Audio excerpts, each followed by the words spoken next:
สวัสดีวันนี้ค่อยมาแบ่งปันเรื่องการเทรดเนาะวันนี้เขาซื้อเหรียญ Ripple ไว้อยู่159,547กว่า Ripple เนาะซึ่งสามารถขายได้นะครับเราสามารถตั้งขายราคาตอนนี้ส่วน8.6จะเป็นเงินบาทที่เราได้ประมาณนี้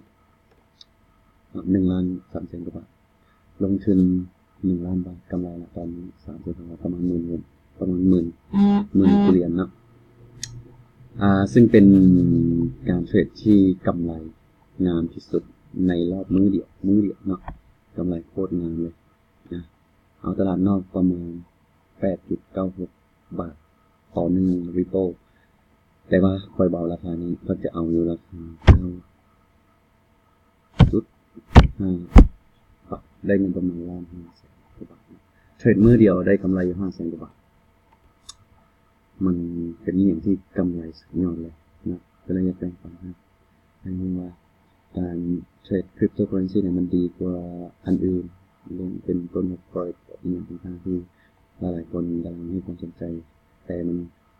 เสี่ยงหลายกว่าเนาะพระเจ้าแนะนำเลยว่าการเทรดคริปโตเคอเรนซีเนี่ย